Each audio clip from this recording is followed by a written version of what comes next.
And for me, it took me 5 or 6 years just to start thinking a little clearly. And every year since then, a little more, a little more. Going on 19 years in December. It's not by accident.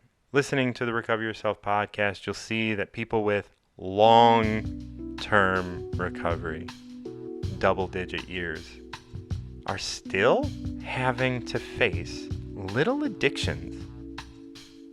Hello, I'm MartinJon, your host of the Recover Yourself podcast, and I'm utilizing this episode to try and just lay some groundwork on what Recover Yourself is and why this podcast focuses on people with long-term recovery. You see, so much of the recovery conversation is around recovering from, which is the most important and most crucial part of any recovery. So 12 steps, smart recovery, whatever you're doing to get yourself to a place where you are not picking up every day or giving yourself some space to get some time within your recovery, that is the single most important thing you can do right now if you're entering into recovery, if you're entering into sobriety, if you're entering into cleanliness, whatever it is you're doing. Like, I don't care what you're touching or what you've been touching. If you feel like you need to get away from it, you need to get away from it. And anything that gets you some distance from your drug of choice, from the behaviors that you've been working with, that is perfect, and that's wonderful. There's a lot of resources out there, and I support a number of people and podcasts and other outlets to help you do that. There's Recovery Elevator, there's Recovery Happy Hour, there's Sober is Dope. There are so many different podcasts, Recovery Lifestyles with Carmel Pelly, so many places where you can hear stories of people that got clean and sober and how they did it. That's not what I'm here to talk about. What I'm interested in is what comes beyond that. How do we get beyond that? And when we do, what do we do with it? I was so happy with my first interview with Joe Lawson because he talked about his ice cream addiction. And he also talked about, like, yes, it's better than a heroin addiction, but he doesn't want to discredit it so much that he's losing himself. And that is what Recover Yourself is all about. Like, what are we doing? How are we living our lives to be more ourselves, more our genuine self? Because the ice cream, the sugar, the little things that we pick up along the way, those things have been dictating a little bit how we see ourselves and how we present ourselves to the world. And of course, things like that are super important when you enter into recovery, because entering into recovery or entering into sobriety or starting your journey into recovery is difficult, which is why so few people continue, right? Like, when you have 5 years, that's a significant thing. That means not a lot of people are getting to 5 years. That means people are putting down and picking back up, putting down and picking back up. One of the most important things for me is, like, I want you to put down and start to find that, yes, although this is difficult, there is something on the other side. It's not just boring. It's not just hard. It's not just, there's something there. I work with people all the time that have 4, 5, 6 years, and I say, well, you're still in early recovery. And they're like, what? I got 5 years. Like, how can you say I'm in early recovery? And I'm like, well, when I do talk about time, someone can have 1 year and be in long-term recovery. That's not going to necessarily happen to most people, right? Like, it is mindset, it is how you see things, it's how you process things, and how you understand the world around you. And that's the really hard work, is understanding that your path and someone else's path have nothing to do with one another, because you entered it and you're going to exit it in a very unique, interesting way that is going to be yours. Completely yours. When I work with intensive outpatient programs, it's real important for me to understand that some of these people are not here to actually change. And the struggles that they're having is because they're only toying with some ideas of sobriety, and they're not really ready to be there. The conversation I want to have is for those people that are ready to be there and ready to quit. If you're ready to quit, it can be difficult still to tell your friends because you feel like you're not going to be loved or you're not going to be accepted and you're not going to. But if you're ready to quit not being accepted by people who aren't going to accept you, that has to be part of the conversation. You see, there's a big difference between recovering from and recovering to. When we're recovering from, we're associating our life with that thing that happened years ago. And when we're recovering from, what we decide to do is we put a pick in the ground, and then we grab that rope, and then we pull on it, and we say we got 1 year, we got 2 years, we got 3 years. And we're constantly associating where we are today with where we were X number of years ago. That doesn't mean having a date is a bad thing. That doesn't mean having an association with where you're coming from is a bad thing. I'm not making any big statements like that. All I'm saying is the addition of talking about what are we recovering to is going to be the big shift in our conversation. Where are we headed? And when we can introduce that conversation to people that are just starting to get sober, when we can introduce it, I'm not saying have this conversation, right? I'm saying when we can say, hey, you're eventually going to want to rebuild your life. And that's it. Just say, you're eventually going to want to rebuild your life. And what do you see in the world today? Because what we see in the world today is so much a reflection of who we are. And so when we see everybody around us disrespecting us, where are we disrespecting ourselves? When we see that we're responsible for everyone and everything around us, and that gives us, like people didn't ask us to be responsible, and yet we take on this responsibility for other people and other things. We have a relationship with responsibility. Right? Especially if that's something that when we go out in the world, we get upset about, we get angry about. We're like, oh, they don't appreciate that I'm taking on this responsibility. Well, what is it about the responsibility that you need? And if it is about appreciation, they don't appreciate me. Where do you not appreciate yourself? Where are you not appreciating your time? Where are you not appreciating your work? And by introducing that in any stage of recovery, we start to see how we're perceiving the world around us. And we're able to start realizing how we have been treating ourselves. Now this is what recover to and recovering yourself is. Instead of looking out and saying the drugs and the alcohol were the problem, or the people were the problem, or our parents were the problem, or whoever abused us, whoever gave us our trauma, whoever, passed that along, it is about owning yourself. It's about recovering yourself. When we're little, when we're born, we get this experience of having to do for others. Right? In order to get fed, we have to cry in a certain way. In order to be appreciated in school, we have to do our homework. We have to appease our teachers. We have to appease our parents. We have to appease our partners. We have to appease our bosses. Throughout our life, we're giving up little bits of ourselves.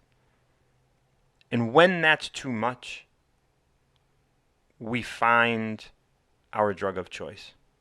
Because for our drug of choice, we can escape having to be for someone else. We escape because we're not comfortable with what we've created for ourselves. We're not comfortable with being this person that other people want us to be. And the person that we end up being is not someone we like. might not even be someone we care about.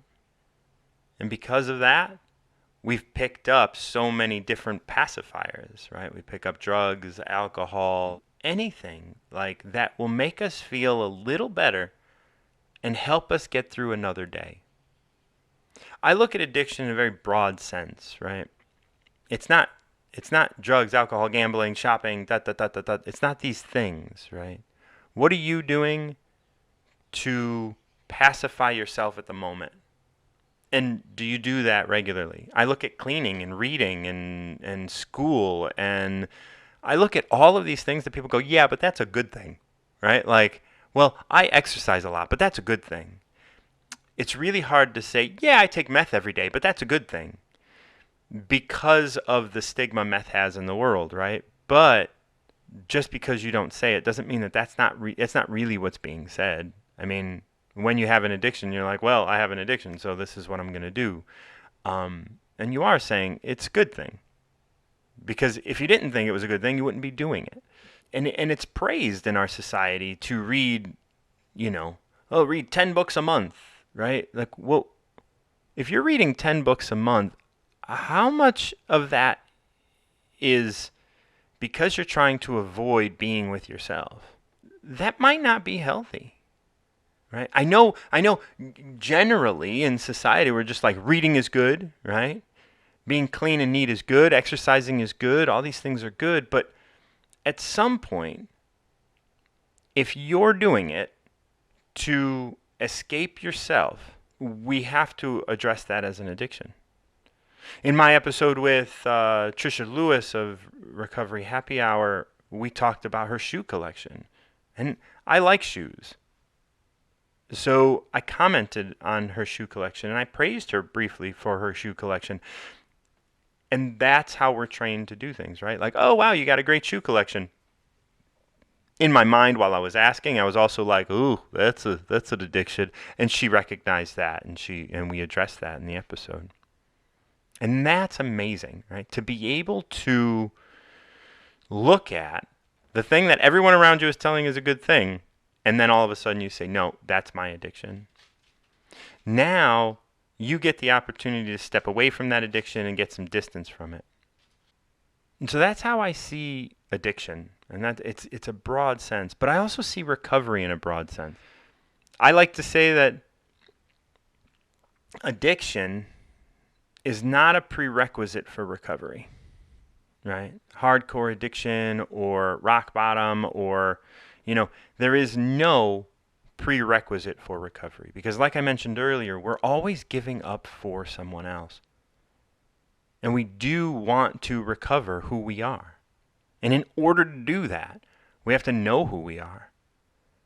So stepping away from those little addictions that we have, whether that be sugar or getting angry or our work or reading or writing or work or cleaning, emotional loops, all of these things that help us check out of who we are, watching TV, checking our phones, checking instant, like Instagram or our social media, or where are we adding value? Where are we adding like perceived value to our lives when we don't have intrinsic value within our lives, right?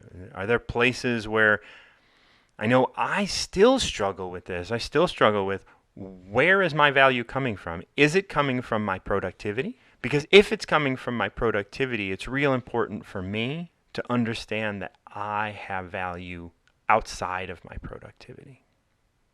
And that's an important understanding, and that's important for me to recognize. You can start to recover yourself right now by asking yourself, where am I pacifying? When am I uncomfortable being with myself?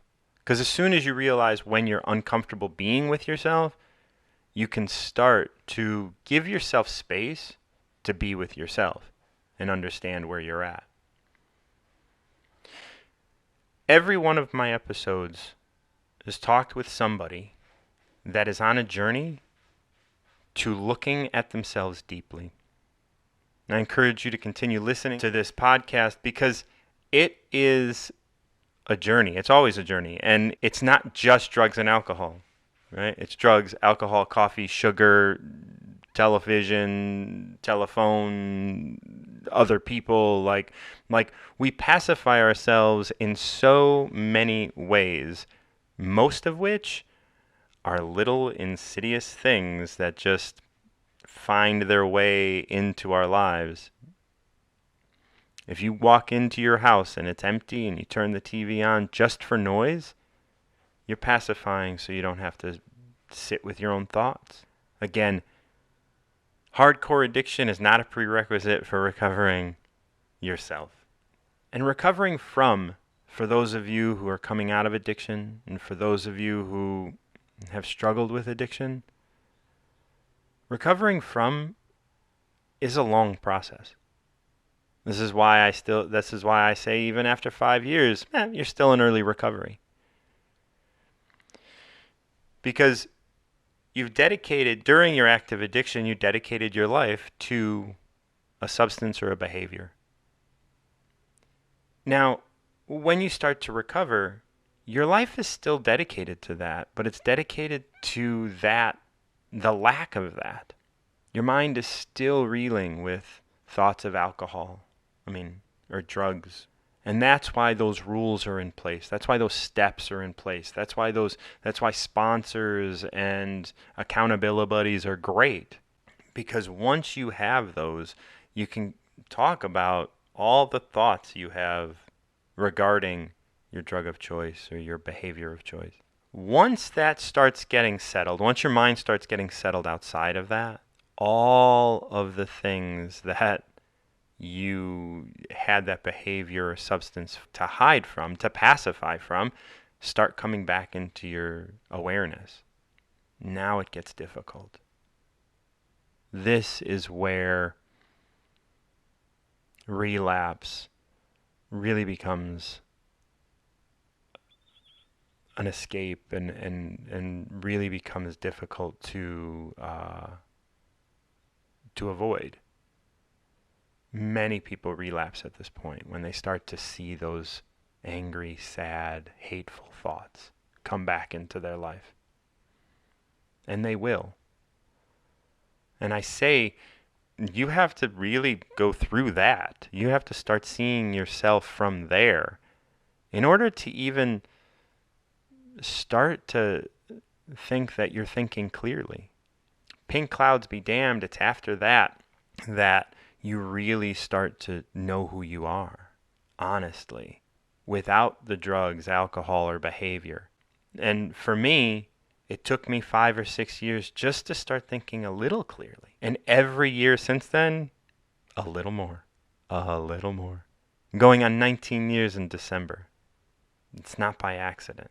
Listening to the Recover Yourself podcast, you'll see that people with long-term recovery, double-digit years, are still having to face little addictions. And maybe you see addiction as being this really big thing, and so you wouldn't consider some of these things addictions. But I'd encourage you to start widening your understanding of addiction and not looking out in the world going, well, everybody does this. Because everybody can recover themselves a little bit more. Everybody can really learn something by looking at those things where they pacify themselves.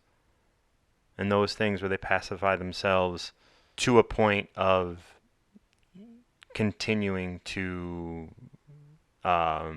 discredit their own thoughts or not really be in control of their lives. I often ask people, did you drink coffee today? And they say yes. And then I say, did you choose to drink coffee today? And then they say yes. And I say, okay. Now, I want you to really ask yourself if you chose to drink coffee or if you just made the decision to drink coffee a long time ago and you're just going through with it today. Because usually people with a coffee, who drink coffee every day, don't actually choose to drink coffee today. They chose it at some other point, and now it's part of their routine. So they're not actually choosing to drink coffee. And they say, well, then I'll be tired, and I'll do this, and I'll do that, and I'll do this, and I'll do that. And like, that's fine. those are excuses for you to continue doing that. And if you want to continue doing it, that's fine. But have you even brought up the question, is this something you want to do? When you're doing that, just like with our drugs, just like with our alcohol, just like with our behaviors, gambling, whatever it was, we're avoiding being aware of something. We're avoiding something of ourselves. And with coffee, we're avoiding being aware that we're tired. And if you know HALT, hungry, angry, lonely, tired, if you're tired, you need to take care of that, or you're going to be making bad decisions. This is why it's so important to recover from, and then as you start to recover too, you start asking yourself, where else do I need to just take some ownership? Because when I can take a little bit of ownership, then I'm recovering to myself. Then I'm recovering myself. And then I'm able to think clearer. I'm able to make choices from a place that is open. And I'm not saying people need to stop drinking coffee. I'm not saying people need to stop using drugs, alcohol, any of these things. Recovering yourself means getting some distance, getting enough distance from these things that help you pacify. And then asking yourself if it's something that you continue to want to have in your life. At that point, you can choose to have it or not. But understand that you need to get enough distance from it. If you stop drinking coffee for one day, you're going to have a headache, and then you're going to say, oh, well, I want it in my life, so I don't have a headache. You're not giving yourself enough time. Same with alcohol. Alcohol may have controlled your life, or may have controlled a lot of your relationships for a long period of time. Give yourself a month to just step away from it. And really give yourself a community, give yourself a surrounding in which that's going to be supported. You're going to live your life.